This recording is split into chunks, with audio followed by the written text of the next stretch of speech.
Hey guys, Sundown here. This is going to be my chapter review to One Piece 929 Kurozumi Orochi, Wano Country Shogun. Now, I like this chapter. I thought it was pretty good. Wasn't really expecting a chapter before New Year's or the New Year. But this is kind of normal. I mean, like, everyone's like, yeah, there's not going to be a new chapter. And usually a new couple of chapters will drop before the New Year. So I wasn't too surprised. But let's get on with it. So the first thing I'd like to mention is the cover page. Everyone is looking really cool with the Shinobi Kunoichi look and vibe thing going. But Nami and Robin have guns instead of the traditional ninja weapons and the weaponry that the others seem to have. And I was like, okay, that's cool. But the other thing that I'd like to make mention of is I know Nami and Robin look straight fire here. That's cool. But their proportions are insane. Like, just look at their leg to torso ratio. I mean, like, usually I'm fine with them. Like, yeah, whatever. Like, their torsos are quite small and their legs are usually quite long. But this is like another level. Seriously, take a moment and just compare their legs to their torsos on that cover page, and you're just like, it looks crazier the more you look at it. Their legs are like 3 times their torso size, maybe more than that. And Robin is taller as well, so she's like maybe 3.5, 4 times. And I'm like, yo, damn, like, I understand you got long ass legs, but you got really long ass legs this time around. So, the first scene, Franky finding the blueprints to Onigashima Castle. Now, in this scene, Franky asks his boss, whose name is Minatomo, one of the legendary carpenters who built Kaido's mansion, if he could finally see the blueprints for the mansion. That's what he asked. Well, he kind of gets to that conversation, and the Minotoma guy, he's like, oh yeah, you know what, I just remembered I pawned them off about 10 years ago, with what I thought was a really hilarious, like, kind of like teehee moment. He just looks at Franky with like 2 nails in his nose, and he's like, teehee. Franky just busts his lid, like, he just flips his lid and causes a skirmish straight away. He's like, dude, I've been working for you for the last, like, however many weeks or months, and now you're telling, like, that was the sole reason I was working for you, and now you told me this shit. So Franky gets fired, but doesn't really care, and he runs around the flower capital trying to retrace the steps that the blueprints could have taken or would have taken. Just before this, however, at the kind of initial phase of his run around, he meets Kanjuro of the Evening Rain, who seems to be some sort of fishmonger of dodgy fish. I mean, like, he's obviously drawn these fish with his devil fruit. I didn't know. I wasn't aware that you could eat his actual devil fruit abilities, whatever he draws. But you know, that seems to be the case. And yeah, so he's just drawing up all these fish and he's selling them off, and they look really dodgy. Kids are all around him and stuff, thinking, like, what the hell is he selling?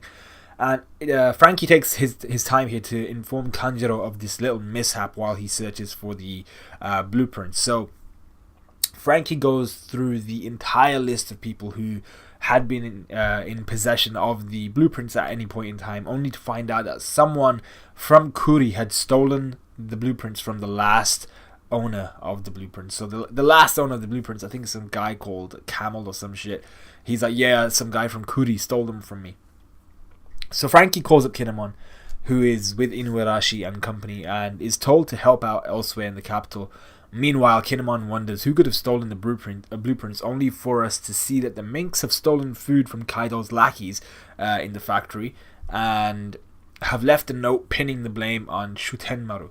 Now, just the way that they tied this in, like, just like last chapter where they were talking about Hiyori, and just before that they were talking about the courtesan. So now and they were talking about the age of the courtesan. So now we all fully assume that what's her name, Komurasaki, is Hiyori. But just the way they did it this chapter as well, it makes me believe that Shutenmaru is in possession of the blueprints, or one of his men, or one of his one of the people he's in charge of is in actual possession of the blueprints, which is what this part of the chapter kind of provided us with. So Franky is now free to help whoever he wants. Kinemon knows that the blueprints are somewhere in Kuri, whilst also increasing resentment between Kaido's men and the mountain bandits. And then we have Shutenmaru possibly on the fence about joining Kinemon's attempt, or Kinemon's rebellion against Orochi and Kaido. So then we go to the ruins of Kibi, and here we see Zoro alongside a new weird man who goes by the name of Tonoyasu, who seems to have tagged along with Zoro after having seen him at some sort of casino or anywhere where they've been gambling. or something like that. And Zoro seems to have been winning big, and then got in a scuffle with the other gamblers who were essentially Yakuza under Kyoshiro's rule. So everything around Kuri and in Kuri seems to be tying into this one Yakuza samurai guy. So anything shady, any of the shady dealings, any of the courtesans and prostitutes essentially are all under this one guy, Kyoshiro, who is a Yakuza essentially. He's leader of the Yakuza, and who is beneath Orochi and Kaido and them. So the old man continues to talk about how impressed he was with Zoro's wrecking of the Yakuza, until Zoro suddenly recognizes where they are, and he's like, dude, I know where we are. Like, isn't this that place that's called the Kasu or some shit? And actually, he refers to Tonoyasu as Kasu, calling him trash by accident. So somehow they've both made it back to outside the Flower Capital, which is where Kuri is, where hopefully Zoro will meet up with Kinemon, Inuarashi, and company, and possibly aid them in either recruiting Shutenmaru, or what else do they have to do, or finding the blueprints for Onigashima Castle or Kaido's mansion. So we then go to Orochi's castle, where the Shogun is in talks with CP0, so Cypher Pole Aegis 0. Now this was a really interesting part of the chapter. So if anything, Orochi seems to be at least slightly politically intelligent, very openly but kind of subtly as well at some points, threatening CP0 by telling them that their intermediary, Doflamingo, has now gone, and now the world government are panicking because they can't hide their shady dealings behind this screen, which was Doflamingo, anymore. They'd either have to be open about their dealings, or they'd have to find someone else to blame their dealings upon. So this is what I inferred from this conversation, with Orochi essentially telling us that Doflamingo's weapons and smile production was something that the world government were very, very aware of, and they allowed to happen for their own gain as long as he was a Shichibukai. So they were definitely getting something out of it. The world government, we know they're shady, but like this adds a little bit more, on the 50 Shades of Grey scale. This adds like 2 shades of grey. And it's just a really dark turn for the government. I mean, like I've said, we've all been very aware of the fact that the government is quite corrupt, but this adds a new level of corruption to them, seeing as they've essentially been allowing Doflamingo to feed Wano, and in turn feed Kaido with weaponry that he would eventually use against the world government if he was to come across them. So they've been feeding him with weapons, gaining the money from it, and allowing their lower levels of their hierarchy to get killed because of it. So it's really, really dark things here. And Orochi knows the situation the world government is in, so he demands something to keep all of this hush, essentially. He's just like, you know what? I know that you can't hide behind Doflamingo anymore, and you need someone else to be put there, or you have no one else to blame these dealings upon, this weaponry, these devil fruits, possibly labor and things like that. So he's like, you know what? First you gave me battleships. So I'm not talking about battleships that Wano provided the world government with, in terms of they applied Kairoseki to the bottom of the ship so that they'd be able to like traverse the calm belt and stuff like that. Nothing like that. I think Wano was given battleships as a gift from the world government after they must have like threatened to release some sort of information on the world government. But this time around, Orochi demands Dr. Vegapunk. He's like, I want Dr. Vegapunk. Give me Dr. Vegapunk. Now the short of the 3 CP0 agents instantly reacts by saying, "Now this is impossible."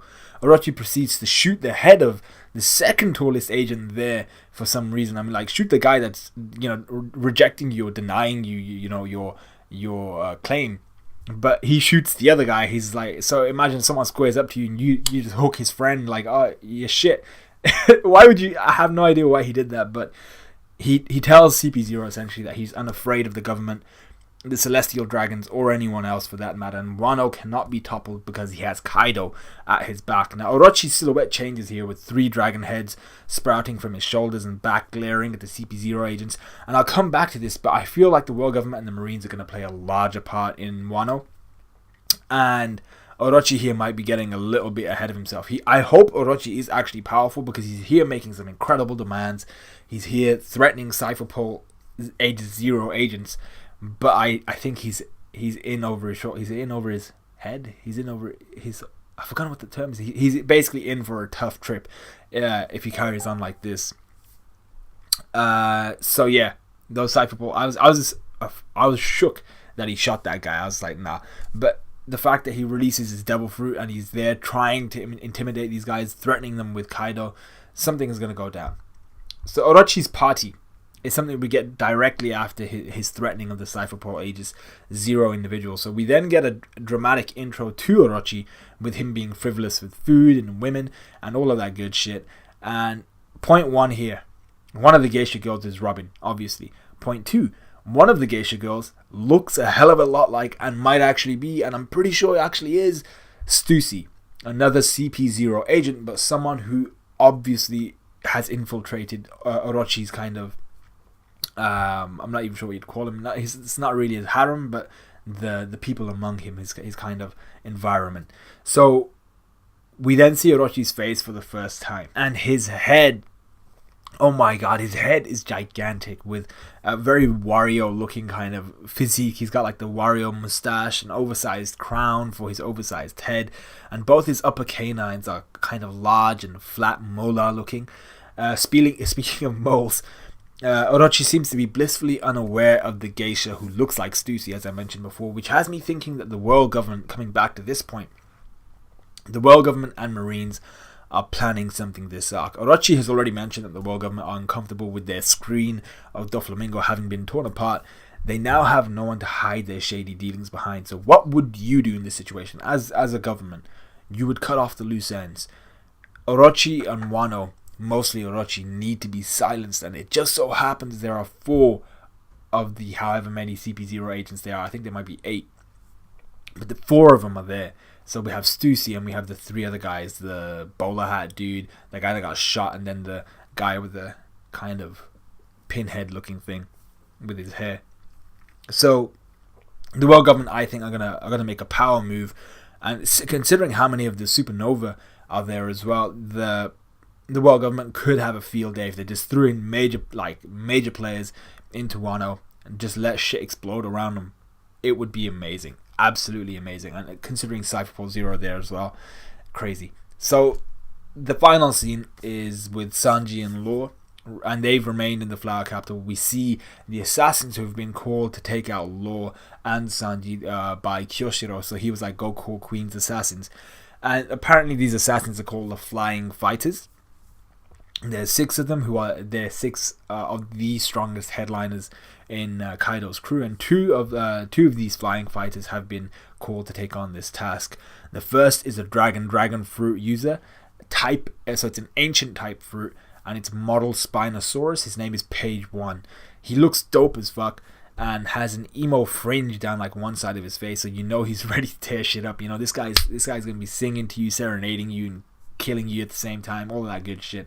And the second is a dragon fruit user, and I say dragon because I'm not too sure if it's actually that type of fruit, but it's defined as dragon fruit user, ancient type as well, model Allosaurus, and his name is X Drake. So we were slightly off with the whole T-Rex fruit assumption, but it's not too far off. Essentially, X Drake has like one more digit on his hand than a T-Rex would have.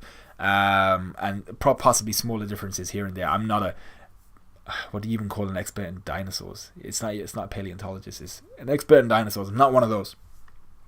Also, X-Drake is in his hybrid form. He's looking fresh as fuck, and he's showcasing his greater control over his fruit and his definite increase in power. He looks amazing. He's got a sword on his left side. I think he's got a shorter like kukri blade on his right side, and then also on his right side he's got like this axe just chilling there, double-sided. So what's his name, Drake, is looking dope as hell, and Hawkins alludes to something here that, you know, he asks Drake, he's like, didn't you have something that you hunted that's more important to you than this mission? Now that could be anything, but it's not even something I could like theorize or come up with. Like there's a whole bunch of different things that X-Drake could be deeming as more important to him than this mission. But no doubt that'll come back to be addressed later on in this arc. I mean, like, it's not a throwaway line. It's a small, subtle line that Oda will no doubt come back to. So, a possible Law Sanji tag team battle, but it might be better for them to avoid this, just to not raise any more suspicion as to how many of them are currently in Wano. So with that having been said, I enjoyed this chapter. Let me know what you guys thought chapter, this review. Like, comment, subscribe, all of that good stuff, and I'll see you guys in a bit.